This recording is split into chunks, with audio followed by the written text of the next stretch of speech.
What is going on, guys? Welcome back to another episode. We are out here today in the driveway, jumping in the boat. And I was just sitting here thinking, I was fishing this last tournament that I had on Sturgeon Bay. And obviously, anytime you're fishing for smallmouth, tubes play a huge factor. Well, then I started to think about tubes and I started to realize that a lot of people really don't know how versatile a tube can be. A tube is definitely not just a bait for smallmouth. It catches a ton of largemouth as well. A tube can also be fished a lot of different ways, and there's a few tips and techniques that I'm going to talk to you guys about today. They're going to help you learn and understand how you can use a tube under different situations or in different fishing conditions. So again, they're not just for smallmouth, they're also for largemouth. So stay tuned. We're going to jump right in here and show you guys some tips that I bet you didn't know about using a tube. Now, before we get into talking about all these different techniques and the different ways to rig a tube and all these tips that I think are going to be very helpful for you, I want to show you a couple of different color tubes that I really enjoy using. So if you take a look, this one is Leech. This is a 2.75 inch tube that I use the most out of any other color, and this is made by Get Bit Baits. Then I've got this bait that recently I really started to enjoy, especially on the Great Lakes. This is a Goby color. This is produced by Howie's Tackle Shop in Sturgeon Bay.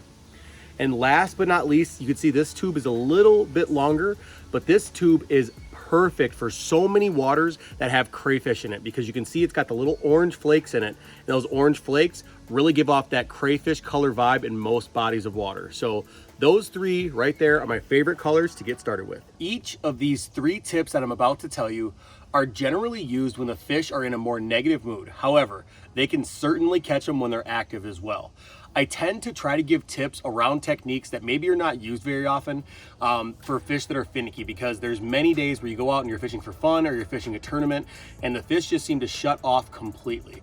Well, these tips are going to help you catch fish on those tough condition days. And when I say tough condition days, I'm talking about days where it just thunderstormed and you're going fishing on a tournament or you're going fun fishing the next day and it's bluebird skies, the pressure is high, and those fish just seem to have lockjaw. That is where these next three tips are really going to come in handy. Okay, so what we're doing now is we're rigging up your typical Carolina rig, but what we're doing is we're going a little more finesse. So as you can see, this is a much smaller 3/8 ounce bullet weight. I'll even go down to something as small as an 1/8 ounce weight in this system. So it just depends on how deep I'm fishing, but this is a finesse Carolina rig system with a little bit of a twist that you'll get to see right at the end here. So for our main line on our Carolina rig, we're going to use a 15 to 17 pound fluoro. But for our leader, because this is a finesse system and we're using it around finicky fish, we're gonna go down to a 10-pound leader. We're just gonna make that about 3 feet long. So we're gonna do 3 feet, and then we're gonna go ahead and tie that on.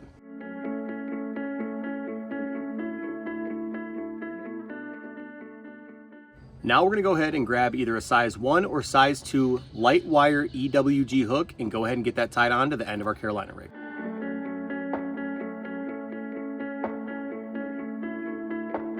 Now here is where the secret comes in. Yes, those are earplugs, the kinds you would put in your ears when you want to sleep at night or you want to block out sound. Now let me show you how this earplug is going to change your Carolina rig game.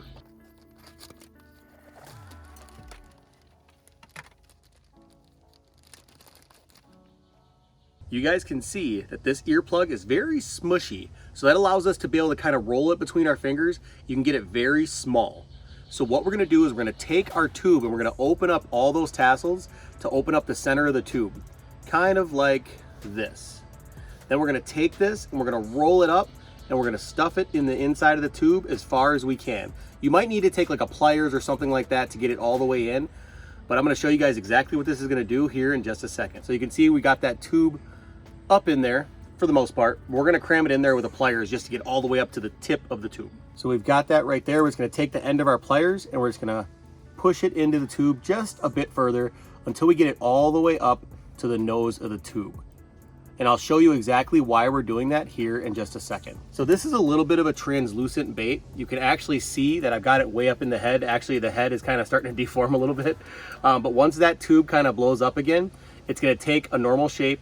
And what we're gonna do is we're gonna be able to run our hook right through the nose of this.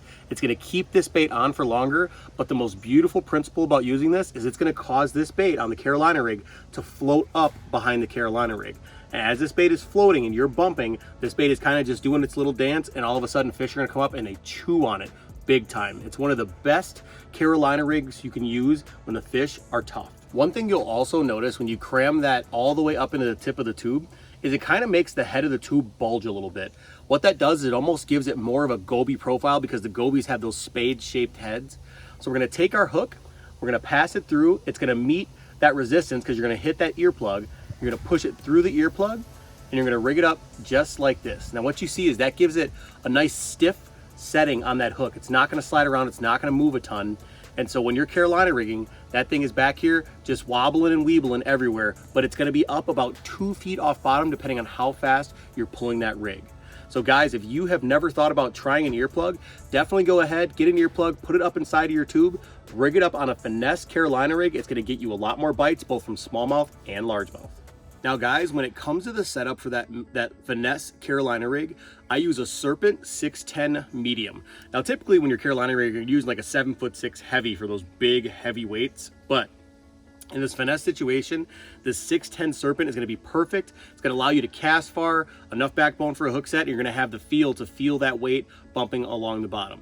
When it comes to a reel, either an Alloy X, a Carbon X, a Viper X, any of those reels in the 2000 or 3000 size are gonna be perfect for that technique. So this next tip is one of those tips that is really gonna help you when you need to get a reaction bite going. Now, what's a reaction bite? A reaction bite is when the fish are not naturally in a feeding pattern and their aggression has dropped to a very low level. Now you need to do something with your presentation to trigger them into reacting to feed as a mere instinctive reaction versus a hunger reaction. So this technique is gonna help you with that. This technique is done best with a 1/2 ounce or 3/4 ounce tube jig insert head. Now you might be looking at this thinking there it is way too big to go inside of a tube and it's not going to be effective, but I'm going to show you exactly how it is. Now obviously there's not a lot of space when you go into this tube jig, so what you're going to want to do is you're going to want to lubricate this somehow. You can use an oil, you can simply spit on it. I don't waste time grabbing oil, I just put a little bit of saliva on the tube, and then you're just gonna slide it up into that tube jig. That saliva will make it slide in way easier. It's not gonna get caught or hung up on the rubber because when you have dry lead, it becomes very sticky against plastic. So you push that all the way up in there, you pull the plastic away, and you're gonna see that that insert actually sits perfectly inside of this 2.75-inch tube. Now, this is not what makes this rig amazing. What makes this rig amazing is how you're going to fish it. So we're gonna go ahead and get this tied on to a 7-1 medium heavy rod with at least 15-pound, but I like 17-pound fluoro. For demonstration purposes, we've hopped out of the boat. I just want to show you guys how this works, or at least show you the action on how it works, because that is the critical part to this technique. So you're just going to get out there, you're going to cast, whatever you're going to do, and what you're going to do is you're going to let that bait settle to the bottom. Now, when that bait settles to the bottom, you are essentially going to set the hook on the bait. And I know it sounds weird, but it's called a ripping tactic. So what you're going to do is you're going to go down until the line is tight, and you're going to snap it back, okay? And then you're going to go down and you're gonna snap it back, and you're gonna follow that bait back to the bottom every time, because there are 2 instances in which this bait is going to be hit. It's going to be hit right as it falls down in the bottom very quickly, and they're gonna react and hit it as it falls, or when you go to snap it, the fish is already going to be there. So every time you go to snap your bait, it's essentially your hook set for whatever fish picks the bait up off the bottom. You've seen people like Mark Zona talk about this technique, and it's called cracking a tube or ripping a tube. This is a very, very effective and I think underutilized technique for many anglers when the fish are they're in a neutral mood and they're not so ready to bite. So definitely try cracking a tube. So last but not least, we're gonna go ahead and we're gonna take this 3-inch tube and show you how this can work wonders on a tough bite anytime you're around structure or cover. When most people think about a swing head, they don't think about a tube, but I'm gonna show you how these two paired together can look just like any bait fish or crayfish fleeing along the bottom, and it's a super deadly combination. Now, rigging this on a swing head is really easy. All we're gonna do is go in and come out about 1/4 of an inch, then we're gonna bring it up, and it's just like a Texas rig. We're gonna bring it up, we're gonna spin it around on the hook until we get it up on top, and what we're gonna do is we're gonna take that tube, bend it in, and we're gonna press the hook through. So what that's gonna do, it's gonna have that tube sitting on the hook just like that. And now you're gonna tie to here. Usually use a rod that's like a 7'3". I use a 7'3" medium heavy Serpent. and it's got enough backbone to get the fish out of cover. However, it's light enough to feel this bumping along the bottom. So all you're gonna do is reel really, really slowly. This head's just gonna bump and nick every stump, every rock. And the beautiful thing about this is it's almost like fishing a crankbait, but it's weedless. So this is gonna work extremely well around cover. And again, you're not gonna get snagged, you're not gonna get hung up. So again, you want to use a gear ratio reel that's probably at the most at a 7. 6.3 to 1 is my favorite because it's got a nice smooth cadence when you're reeling, and again, bumping along the bottom with that beautiful rig. So guys, these are 3 tips that I would highly recommend using if you ever liked using a tube, or if you've never used a tube in your life. These are 3 great starter tips that are going to catch you fish under tough conditions. These are actually 3 of my top tournament tips for using a tube because of how many fish they put in the boat when things get tough. If you guys like this video, go down below, drop me a comment, let me know what other videos, what other tips you would like to see.